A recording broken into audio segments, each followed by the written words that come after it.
అందరికీ మన ప్రభు రక్షకుడైన యేసుక్రీస్తు వారి శ్రేష్టమైన నామములో అందరికీ శుభవందనాలు తెలియజేస్తా ఉన్నాను.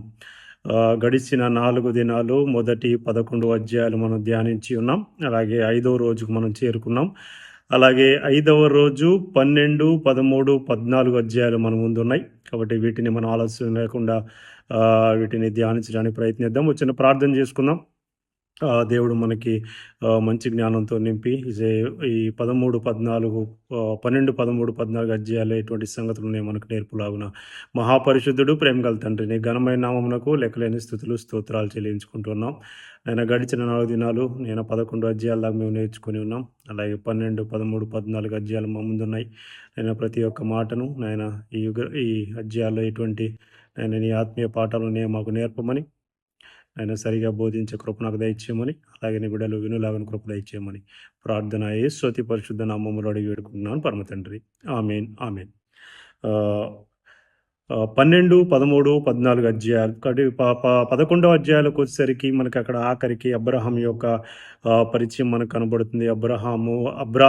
అబ్రాము అలాగే శారాయి అక్కడ మనకి కనబడుతుంది. 12వ అధ్యాయంలోకి మనం వస్తే 12వ అధ్యాయంలో మొట్టమొదటి నుంచి అబ్రహాము యొక్క పిలుపు, అలాగే పిలుపుకు తగ్గ లోబడే తత్వం మనకి అక్కడ కనబడుతుంది. అబ్రహాముతో దేవుడు ప్రత్యక్షమై, యెహోవా నీవు లేచి నీ దేశము నుండి, అలాగే నీ బంధువుల యొద్ద నుండి, అలాగే నీ తండ్రి ఇంటి నుండి బయలుదేరి నేను చూపించు దేశానికి నీవు వెళ్ళు అని అబ్రాముతో దేవుడు యెహోవా ఆజ్ఞాపించినట్లు మనం చూస్తూ ఉన్నాం. అప్పుడు అబ్రాము తడవు చేయకుండా మనకు ఒక విషయం కనపడుతుంది అక్కడ.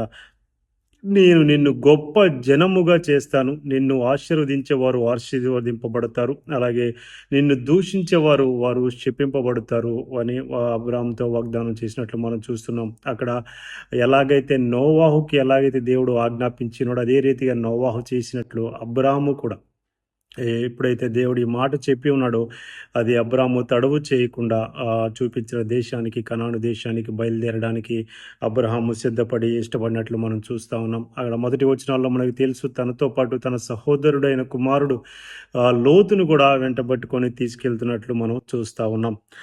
అక్కడికి వచ్చిన తర్వాత అబ్రహాం అక్కడ మనకి కనబడుతుంది. తర్వాత వచనాల్లో అబ్రహాము ఏ ప్రాంతానికి వెళ్ళాడని మాకు అక్కడ కనబడుతుంది. యెహోవా అబ్రహాముకు ప్రత్యక్షమైన సంతానముని దేశము నీకు ఇచ్చిదని చెప్పగా అతడు తనకు ప్రత్యక్షమైన యెహోవాకు ఒక బలిపీఠమును కట్టెను.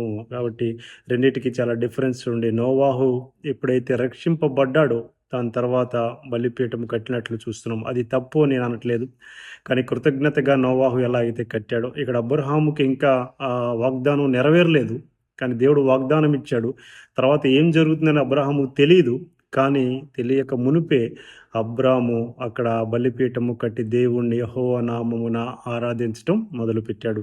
కాబట్టి దేవుడు మనం చేసే క్రియలకి దేవుడు వాగ్దానాలకే మనం కృతజ్ఞత కలిగి ఉండాలి. అలాగే దేవుడు మనం చేసిన క్రియలు ముందే మన కృతజ్ఞత కలిగి ఉండాలి. ఒక్కోసారి మనం ఏదన్నా మంచి ఆశీర్వాదం మన కుటుంబంలో, మన వ్యక్తిగత జీవితంలో కలిగించిన తర్వాత దేవునికి కృతజ్ఞత చెల్లిస్తాం. ఇలాగ అబ్రహాము దేవుని వాగ్దానాన్ని పట్టుకునే తర్వాత ఏం జరుగుతుందో తెలీదు, అయినా సరే అక్కడ కృతజ్ఞత కలిగి బలిపీఠం కట్టి అక్కడ ఆ యెహోవా నామమున ఆరాధించినట్లు మనం ప్రార్థన చేసినట్లు మనం జ్ఞాపకం చేసుకోవచ్చు. కాబట్టి అక్కడికి వచ్చిన తర్వాత అబ్రహాము అలా బయలుదేరి అక్కడ ప్రాంతానికి వెళ్తున్నాడు. అబ్రహాం ఇంకా ప్రయాణం చేయొచ్చు, దక్షిణ దిక్కుకు అక్కడ వెళ్ళినట్లు మనం చూస్తూ ఉన్నాం. అక్కడ వారు ఎప్పుడు ఆ ప్రదేశానికి వెళ్ళిన వారు కాదు. కాబట్టి అక్కడ మనం చూస్తే ఆ అధ్యాయంలో అబ్రాము మరలా శారాయి కూడా ఆ ప్రాంతంలోకి వెళ్ళినప్పుడు శారాతో ఒక మాట మాట్లాడతాడు. నువ్వు చాలా అందంగా ఉంటావు, నువ్వు చాలా అందంగా ఉంటావు, సౌందర్యవంతివి, కాబట్టి మనం ఇక్కడ ఎవరు మనకి తెలియదు, మనుషులు ఎలాంటి వాళ్ళు తెలియదు, ఎవరు తెలియదు, కాబట్టి నీవు నా సహోదరివని, కాబట్టి నాకు మేలు కడుగునట్లు నీవు నా సహోదరివని చెప్పు అని శారాయితో మాట్లాడతాడు. శారాయి కూడా అదేవిధంగా అబ్రాహాం చెప్పినట్లే అక్కడ చేస్తుంది. కాబట్టి ఆమె నిజంగానే సౌందర్యవతి. కాబట్టి రాజైన ఫరో తన అధిపతులు, శిష్యులు, ప్రజలు ఎవరైతే ఉన్నారో వారి వెనకాల పనిచేసేవారు వారు చూసి శారాయిని అక్కడ వారు తీసుకెళ్ళినట్లు మనం చూస్తా ఉన్నాం. కాబట్టి అబ్రాహాం అక్కడ షారయి నా సహోదరి తన చెల్లి అని చెప్పిన సందర్భం మనకి కనబడుతుంది. కాబట్టి ఎందుకిలా అబద్ధం ఆడాడు అని ఒక్కోసారి మనం ఆలోచిస్తాం. చాలా సార్లు బైబిల్ మనం చదువుతూ ఉన్నాం. కానీ ఎందుకు నిజంగానే అబ్రాహాము యొక్క చెల్లా అంటే నిజంగానే అబ్రాహాము యొక్క చెల్లి షారాయి. మనకు తెలుసు అబ్రాహాముకి తల్లి వేరు, కానీ తండ్రి మాత్రం షారాయి యొక్క తండ్రి, అబ్రాము ఒక తండ్రి, ఇద్దరు ఒకళ్ళే, తెరహు. కాబట్టి వారి తల్లి వేరు, కానీ ఇద్దరి తండ్రి ఒకడే. కాబట్టి వారు మెటర్నల్, అలాగే హాఫ్ సిస్టర్ అంటారు. షారాయి అబ్రాహాం యొక్క హాఫ్ సిస్టర్ అని కూడా అంటారు. కాబట్టి ఎందుకండి ఇలా జరిగింది, మరి అలా పెళ్లి చేసుకోకూడదు కదా అని మనం అనుకోవచ్చు. కానీ ఎప్పుడైతే లేవీ కాండంలో మనకి మోషే ఇచ్చిన ధర్మశాస్త్రము రాకమునుపు ఇలాంటి వివాహాలు జరుగుతూ వచ్చినాయి. ఎప్పుడైతే దేవుడు మోషేకి ఇచ్చిన ధర్మశాస్త్రం లేవీ కాండంలో 18వ అధ్యాయంలో మనకి కనబడుతూ ఉన్నాయి. కాబట్టి అవి రాకమునుపు కూడా ఇలాంటి వివాహాలు జరిగినాయి. దాని తర్వాత ఇలాంటి వివాహాలు నిషేధింపబడినాయి. కాబట్టి నిజంగా అబ్రాహాం యొక్క చెల్లి షారాయి అని మనకి ఖచ్చితంగా మనం జ్ఞాపకం చేసుకోవాలి.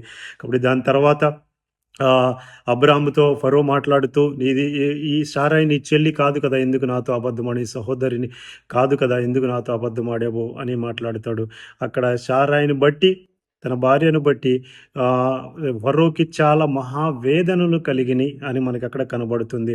ఆ మహావేదనలు కలిగినాయి కాబట్టి షారాయిని వదిలిపెట్టాడా అనేది పక్కన పెడితే, లేదు తన భార్య అని తెలిసి అలాగా పరుని భార్యను సొంతం చేసుకోవటం మంచిది కాదని వదిలిపెట్టాడా అనేది మనం ఒకసారి జ్ఞాపకం చేసుకుంటే, ఏ విషయమైనా కానివ్వండి, కానీ ఖచ్చితంగా మరలా తిరిగి ఫరో ఆ వేదన చేతైతే కానివ్వండి, తన భార్యను మరలా తిరిగి అబ్రహాముకి అప్పగించేసినట్లు వారి శిష్యులు వారి తీసుకొని పొమ్మని వారికి అక్కడ జ్ఞాపకం చేస్తున్నట్లు, సమస్తము వారితో కూడా పంపించేసినట్లు మనం చూస్తా ఉన్నాం. ఇది 12వ అధ్యాయంలో మనకి కనపడే సంగతి.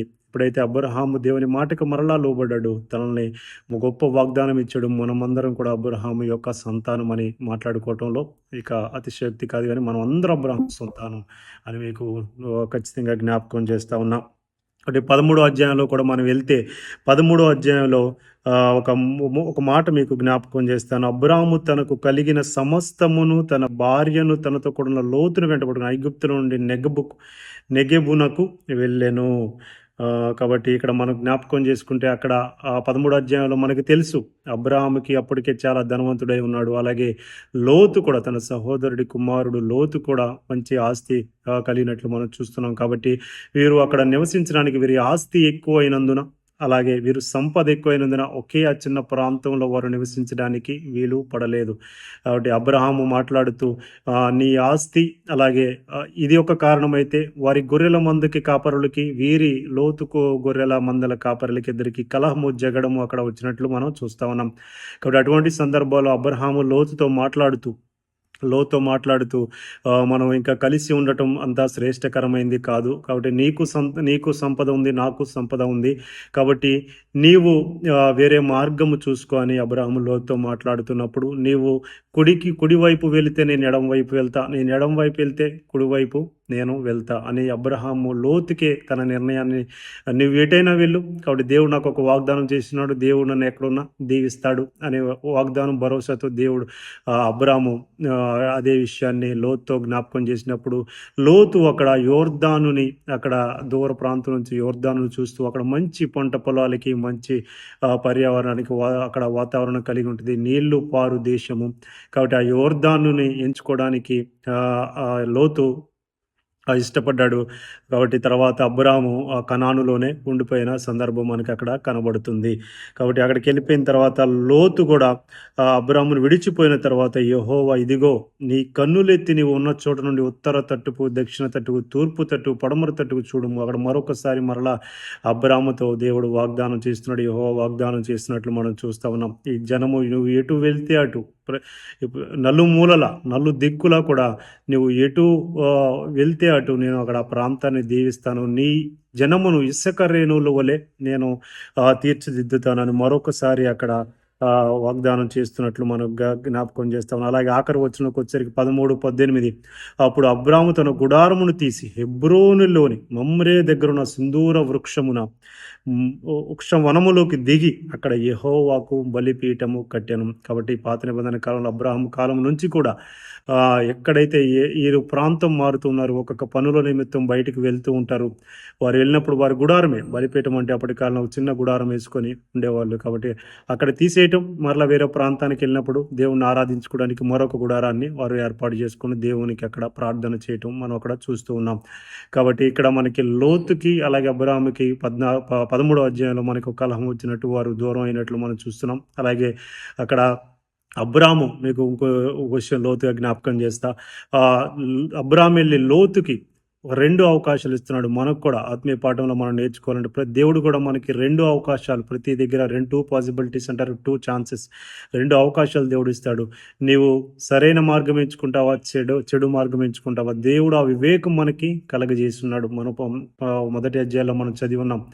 కాబట్టి మనం వివేకం కలిగి ఏ మార్గాన్ని ఎంచుకోవాలి అనేది మనం జ్ఞాపకం చేసుకోవాలి. కాబట్టి ఆ నాశనమునకు పోవు ద్వారము వెడల్పును అలాగే పొడవుగా ఉంటుంది, కానీ జీవ మార్గమునకు పోవు ద్వారము చాలా ఇరుకును, చాలా సంకటముగా ఉంటుంది, కానీ దానిలోకి పోవారు కొద్ది మందే అని మనకు కనబడుతుంది. కాబట్టి కూడా అబ్రాహాం కూడా అలాగే లోతు జ్ఞాపకం చేసినప్పుడు, నీ ఇష్టం, నువ్వు ఎటు వెళ్తే అటు వెళ్ళు అని మాట్లాడుతున్నప్పుడు లోతు ఆ ప్రాంతాన్ని ఎంచుకున్నాడు. దాని తర్వాత జరిగిన సంఘటనలు ఎటువంటి పరిస్థితికి దారితీసినాయో మనం 13వ అధ్యాయంలో మనకి కనబడుతూ ఉన్నాయి. మనం ఈ 14వ అధ్యాయంలో మనం చూసుకుంటే 14వ అధ్యాయం మొదట్లో మనకు కనబడుతుంది. 14వ అధ్యాయంలో ఒక 4 రాజులు మనకి కనబడతారు, అలాగే 5 రాజులు మనకి కనబడతారు. కాబట్టి ఆ రాజుల పేర్లన్నీ మనం జ్ఞాపకం చేసుకోవాల్సిన అంత అవసరత లేదు. కానీ మనము సొదమ రాజైన బెర అలాగే గొమర రాజైన బిర్షా అనే ఇద్దరిని మనం జ్ఞాపకం ఉంచుకుంటే చాలు.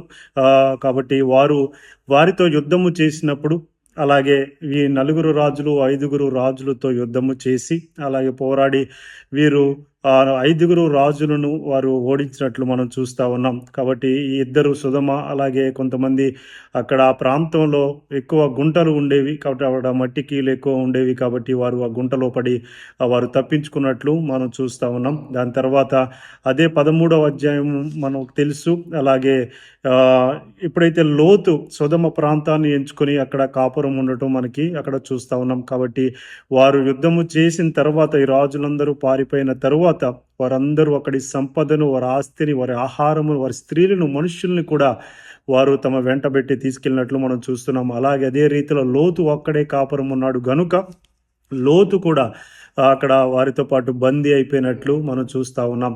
తర్వాత ఇదే విషయం అబ్రహాముకి తెలిసి అబ్రహాము తనతో కూడా ఉన్న 318 మంది సేవకులతో కలిసి అబ్రాము వారిని, ఆ రాజులని తరిమి కొట్టినట్లు మనం అక్కడ చూస్తూ ఉన్నాం. దాని తర్వాత వారిని, లోతు కుటుంబాన్ని, వారి ప్రజల్ని, వారి ఆస్తిని సమస్తము మరలా తిరిగి వెనక్కి తీసుకొచ్చిన సందర్భం మనకి 14వ అధ్యాయంలో కనబడుతుంది. కాబట్టి అలా తిరిగి వచ్చే క్రమంలో మనకు ఒక మంచి ఒక వచనం మనకు కనబడుతుంది. 18వ వచనం, మరియు షాలేము రాజైన మెల్కీసెదకు రొట్టెను ద్రాక్షరసము తీసుకొని వచ్చెను. కాబట్టి అతడు ఎవరంటే సర్వోన్నతుడైన దేవునికి యాజకుడు అని కనబడుతుంది.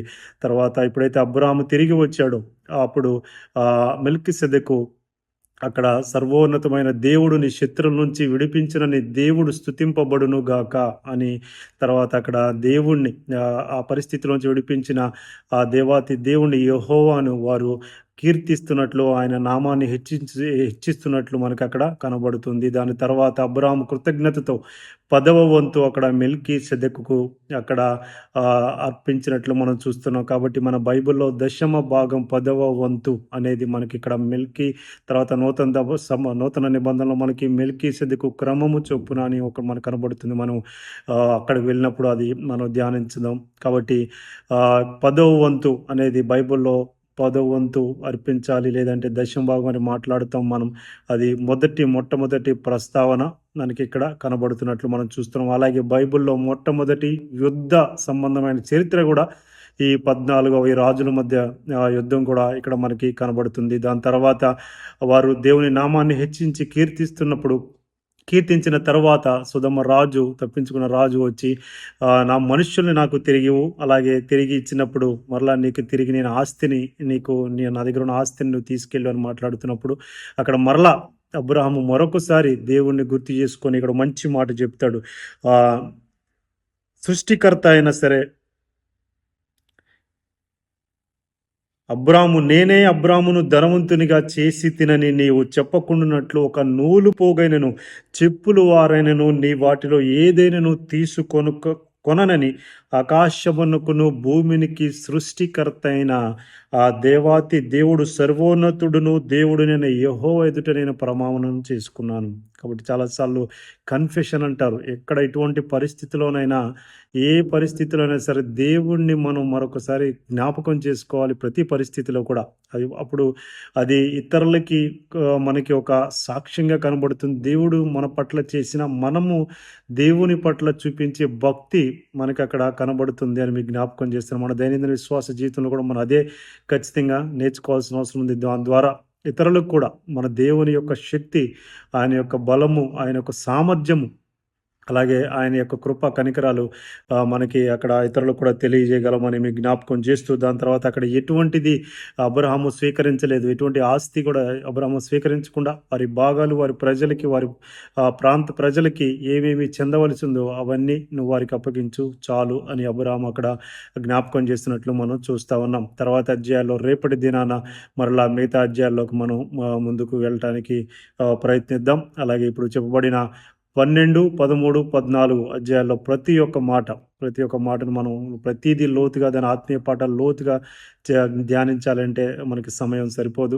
కాబట్టి దానిలో ఉన్న మెయిన్ పాయింట్స్ మీకు క్లుప్తంగా జాగ్రత్తగా జ్ఞాపకం చేశానని అనుకుంటా ఉన్నాను. మీరు కూడా జాగ్రత్తగా వినారని, ప్రతిదీ కూడా ఈ బైబిల్ క్లాసులు మనకి చాలా ఆత్మీయలో కూడా మనకు తెలుసుకున్న సంగతులు, ఏ సంఘటన ఎక్కడ ఉందని బైబిల్ మనం చదువుతున్నప్పుడు ఖచ్చితంగా ఇలాంటి చూసినప్పుడు మనకి ఖచ్చితంగా అర్థమైపోతుంది. కాబట్టి ఆ సంఘటన ఎక్కడ జరిగిందనగానే మన బైబిల్ రిఫరెన్స్లు త్వరగా తీయగలగడానికి మనకి ఆస్కారం దొరుకుతుందని మీకు జ్ఞాపకం చేస్తూ, రాబోయే దినాల్లో కూడా దేవుడు ఇదే రీతిగా మనల్ని నిలబెడతారని నమ్ముతూ మీ అందరికీ మరొకసారి వందనాలు తెలియజేస్తా ఉన్నాను.